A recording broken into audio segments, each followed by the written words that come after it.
There's a lot of colors, I don't know where to go.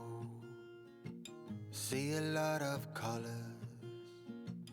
only feeling blue. Hello everyone, Liliana from Vanilla and Canela here.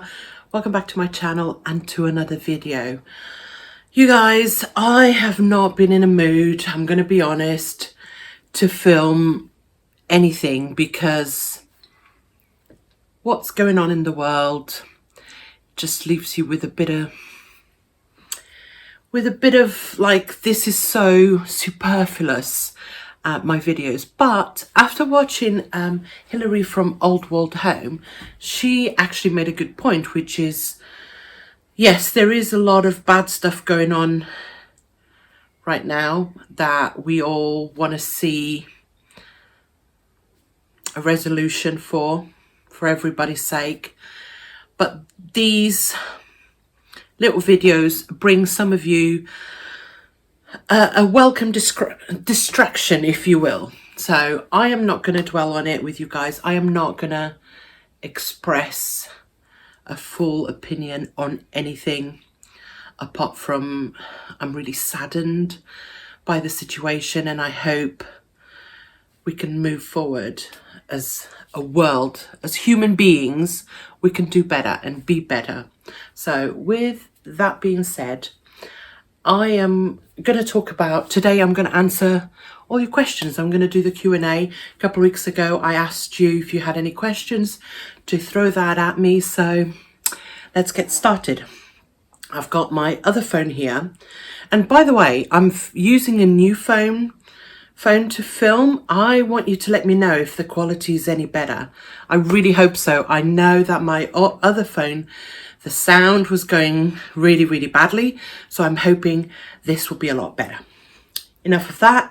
I'm going to start with the questions and I'm just going to go through them. So Christy asks, I have a question for Paul. Has he ever sold any of his artwork or would he consider it? He has some amazing pieces. Well, thank you very much. Paul has sold some of his artwork before, his slate work. We actually had a little shop open. Right now, we don't have time to focus on that. It is something that he would love to do as his full-time job. He's so creative.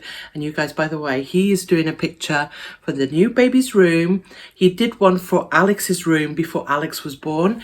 So him and Alex are actually collaborating, shall we say, and making a picture for the baby's room. It is amazing, you know. Anything Paul does, I think it's amazing, but it is really good. But going back to his artwork, he does do artwork, like if you wanted personalized stuff, he does do it, but at the moment we really haven't got the time. He has gone back to work again full-time, so today is actually the first day. He's been home since March, so we've been blessed, and with a new baby coming, he's not going to have any time. He's got to finish the picture that he's doing for the baby. But if he ever does stop making them again, I will let you guys know, because I know there's someone else that commented on that. And so the next question is from Julie, and she asks, to Paul, what was first thoughts, reaction when Liliana told you that you were going to be a daddy again? Did you have a preference to what sex the baby would be? And are you going to be a hands-on daddy? So I know Paul's not here, but I have run this past him. His first reaction was, are you joking? Which was funny, because I said to him before I told him, I said, this is not a joke, I'm pregnant. His first thing was, are you joking? He actually thought I was too old. How dare he? Well, he got a wake-up call. We're exactly the same age, by the way. We're both 44 now, 43 when I felt pregnant. So, yeah, I am never, well, not never too old. I am not too old. Alex thought I was too old as well. But anyway, So yeah, he was very surprised, and he was actually a lot more, I was more panicky, and he was a lot more, it's going to be okay, it's going to be fine. And he was right. Did you have a preference to what sex the baby would be? We did, though we don't really care, you know. It's the whole, as long as the baby's healthy. Because we had a boy, Alex, we wanted a girl. And there are no girls in both sides of our family, so it would have been the first girl. But I'm happy to know that it's a boy. Being a mum to boys is excellent as well. So, and are you going to be a hands-on daddy? Oh, heck yeah, he is. He was with Alex, and he will be, I know for sure, with this baby. He helped me a lot. I did not cope very well with the lack of sleep, and he was awesome. I have to tell you that sometimes, because Alex did not sleep through the night till he was 18 months. And the problem for me is waking up during the night to feed Alex. Then it would take me ages to go back to sleep, and by then it was time to get up again. Whilst Paul didn't even know he had gotten up. So in the morning, I would say to him, did you get up with Alex? And he would say, do you know, I don't think I did. And then I would go into Alex's bedroom. So this was after he was 6 months old. And there would be like 3 bottles there where Paul had gotten up in the night, made the bottles up, fed the baby, and didn't even remember. So he is he's amazing dad to Alex. So I have no doubt that he'll be an amazing dad to this baby. For Alex, how did you feel when Mummy told you that you were going to have a baby brother? I actually captured that on tape. I will link that video above. But his first thing was, are you actually? And I was like, yes. Then he said, I thought you were too old. Well, you and your dad were very wrong. So next question is from Sylvia. Do you teach Alex to speak Portuguese? No, I don't. Now, several reasons. Main one is I don't speak Portuguese apart from when I speak to my parents, which is maybe once a week, or if I speak to my brother, which is then maybe once a month. Portuguese is no longer my first language. When you're married to someone, so if Paul was Portuguese and we spoke Portuguese at home, then I think it would be a lot easier for me to speak Portuguese to Alex. It's no longer I don't think in Portuguese. I think in English. So it's very hard. And I did try. And here's the thing. Every time I remembered, I was like, oh, talk Portuguese to the baby. Alex would cry. To this day, he still refuses. If I say hola to your grandparents, which is hello, he's like, no. I don't want to do it. So, no. I did not teach him Portuguese. I wish I had, but it wasn't something that came natural for me anymore. And so he does not speak Portuguese. I will try with this baby, but I'm not going to promise. I can't promise. I see that Sylvia says, you know, because Sylvia's from Germany, and she moved to the States. So, but her husband's German too. So they spoke German at home and they taught their children both languages. It's not quite the same for me. Next question. It's from Geraldine. Hey. Have you found this pregnancy different than your last one, particularly with the lockdown and social distancing? Physically, it's not been that different. I actually feel better than I did with Alex. With Alex, I had like a lot of trouble with carpal tunnel. And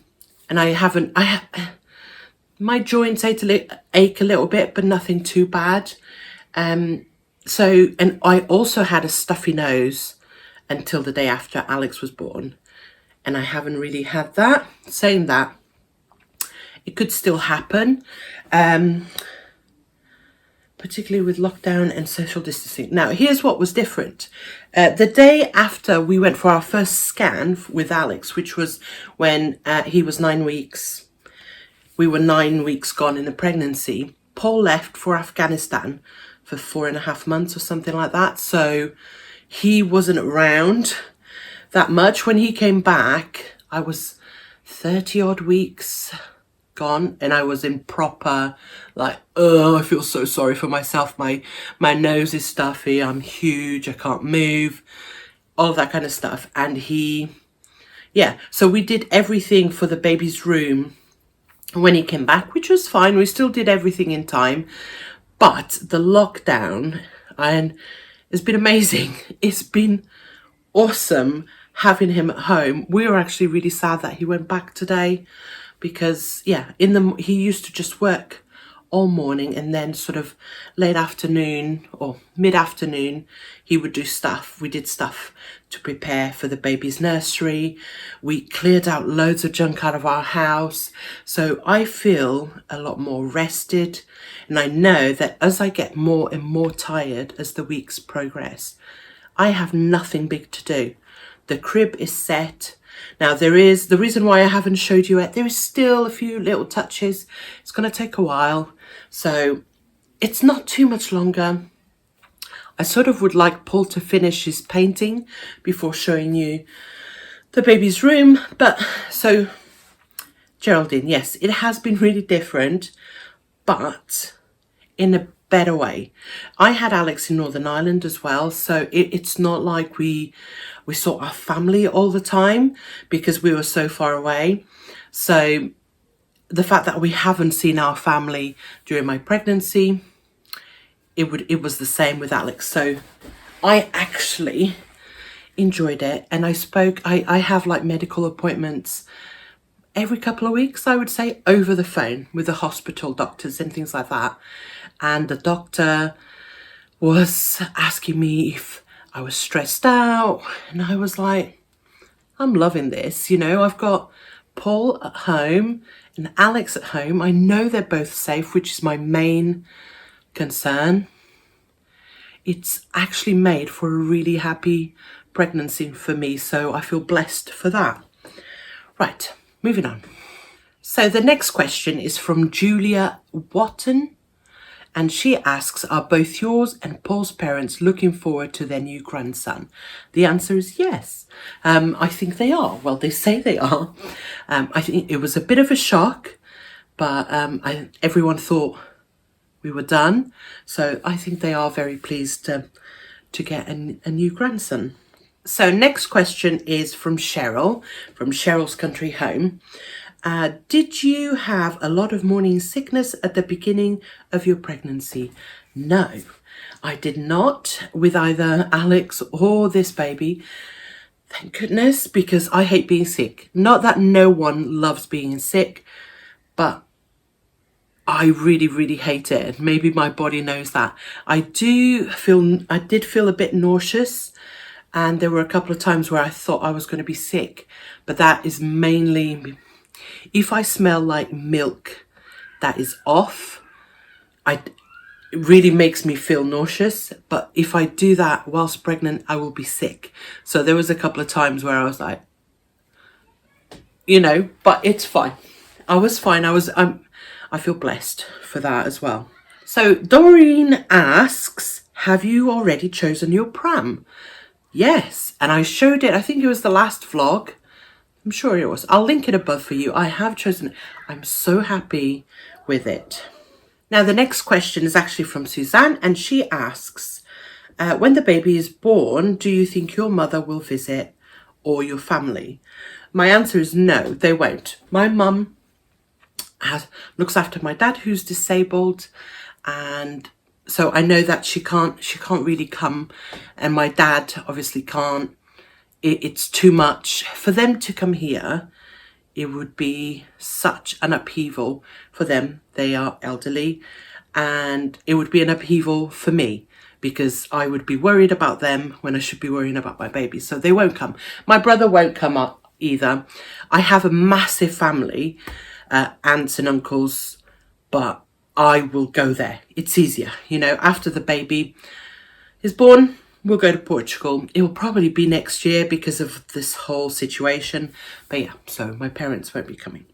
So the next question is from Fiona, and she asks, are there any other babies due in your military circle? And have you or Paul ever been to Scotland? Let me answer that one first. Yes and yes. We have both been to Scotland. I've only been to Edinburgh, but I know that Portugal, Paul has actually travelled more than once or twice to. He's done quite the area in Scotland, if that makes sense. He has been more than me. Going back, are there any babies due in your military circle? Here's the thing. In normal circumstances, I would now be attending what we call the babies and bumps meetings every week, which I did in Northern Ireland as well. And basically I don't think it's just a military thing. I think non-military people have it as well. But in the military, in camp, they offer a meet every week for pregnant women and for babies as well, once you've had your baby.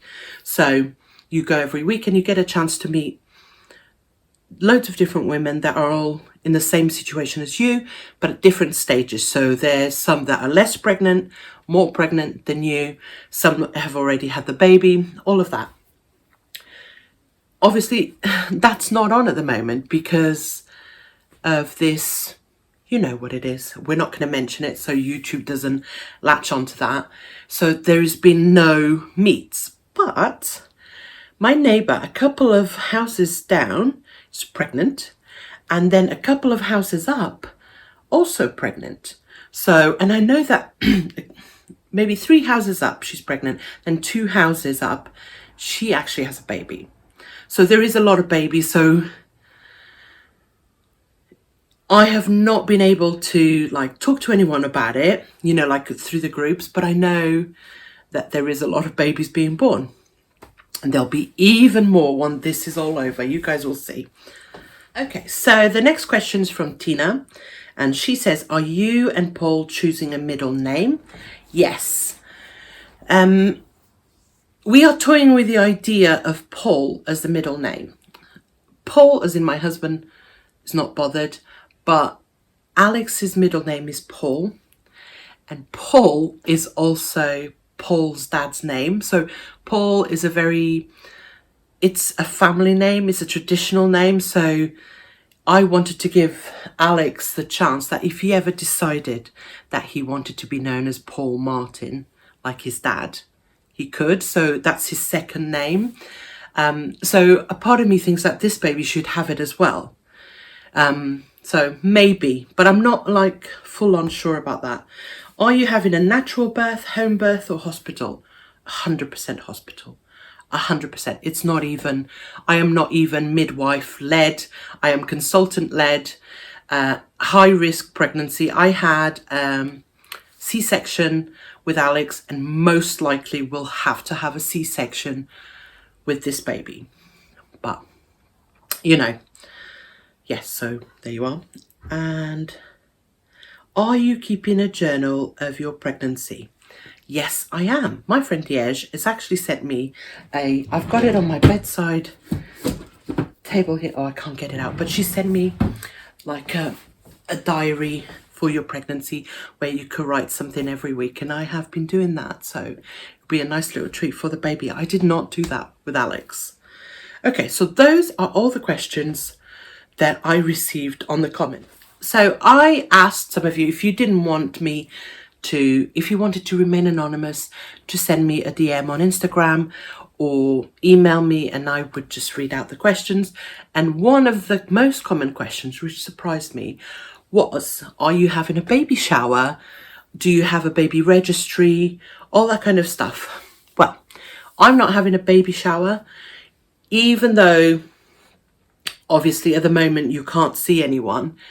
I wouldn't have had one because I live away from my family. And I have friends spread all over the country because of our military lifestyle of moving around. Everyone moves.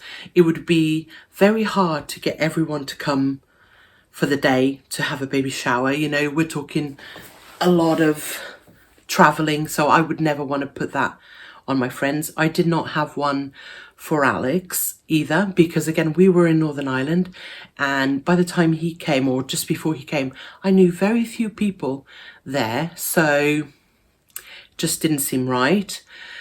I do have a baby registry with Amazon, and the main reason why I did it is so every time I see something that I like or that I think, oh, that could be quite good, I just go onto the registry, add it, so then I can decide. You know, it's not something that I've shared. I've shared it with one friend, but that's it.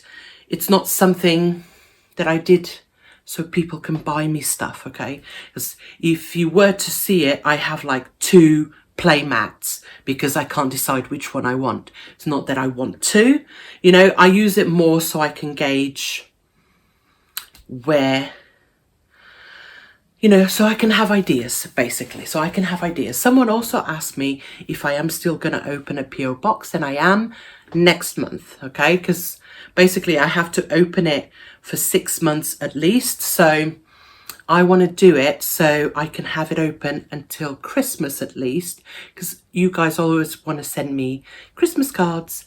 So I want to make sure that that is done. But so when that is done, I will let you know. Please do not feel like this is me asking you, send me stuff. I know that some of you are knitting for me, and I'm so excited. And if you want to send me a card, if you want to write me a letter, please feel free to do so once I've opened the PO box.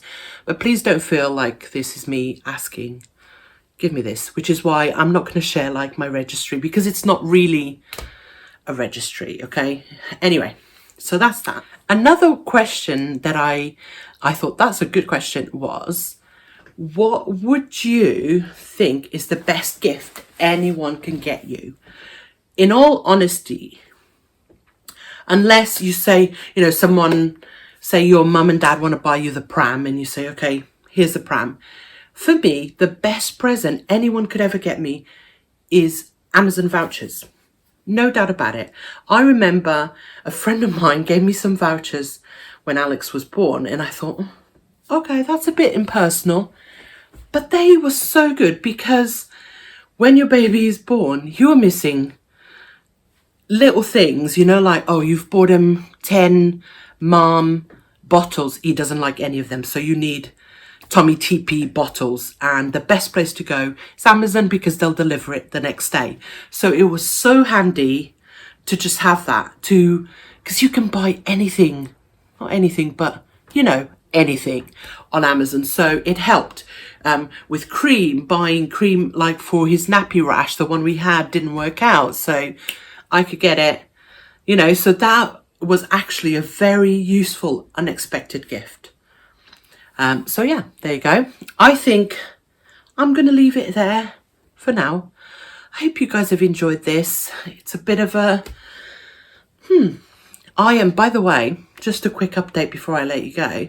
I am anemic. So I've started taking iron tablets, which it also explains a little bit of the, but I actually feel a lot better, and I was feeling tired last week, and I've started to feel a bit more perky. So yeah, I'm almost 30 weeks. I'm 29 weeks and 6 days, 5 days. So, you know, almost 30 weeks, feeling good. The baby's doing good. It's all that matters, right? So I hope you have enjoyed this video. Let me know if you would like me to have a little live video. I have not done that.